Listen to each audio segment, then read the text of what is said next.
White ওয়াশের লজ্জা এড়াতে আজ পাকিস্তানের বিপক্ষে সিরিজের তৃতীয় ও শেষ টি-20তে মাঠে নামছে বাংলাদেশ।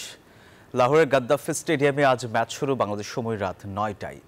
দুই ম্যাচেই ২০০ রান করে লিটনের দলকে নাকানি চুবানি খাইয়েছে পাকিস্তান। শেষ ম্যাচে ব্যাটিং ব্যর্থতার সাথে বল হাতেও বোলারদের টানতে হবে লাগাম প্রতিপক্ষের রানের খাতায়। তাই সম্মান বাঁচানোর লড়াইয়ে শেষ ম্যাচে আসতে পারে টাইগার স্কোয়াডে পরিবর্তন। পাকিস্তানের বিপক্ষে ৩ ম্যাচের টি-20 সিরিজের শেষ ম্যাচে রবিবার মাঠে নামছে বাংলাদেশ। সিরিজের প্রথম 2 ম্যাচ হেরে ইতিমধ্যেই সিরিজ খুইয়েছে টাইগাররা। এখন বাকি কেবল নিয়ম রক্ষার একটি ম্যাচ।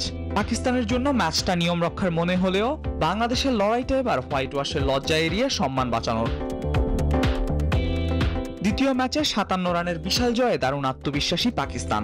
ব্যাট হাতে ঝড় তুলেছেন সাহিবজাদা ফারহান ও হাসান নওয়াজ। মোহাম্মদ হারিস, শাদাব খান, সালমান আলী আঘারও আছেন দুর্দান্ত ছন্দে।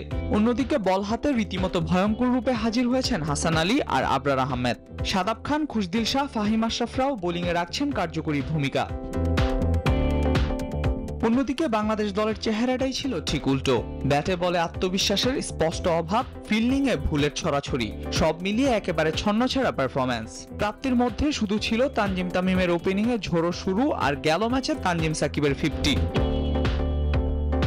টাইগাররা সিরিজের শেষ ম্যাচে মাঠে নামছে একটি লক্ষ্য নিয়ে, আর সেটি হচ্ছে সম্মান রক্ষা। হারার কিছু নেই, পাওয়ার আছে শুধু একটুখানি স্বস্তি আর কিছু আত্মবিশ্বাস, যা হয়তো কাজে লাগবে আসন্ন শ্রীলঙ্কা সিরিজে।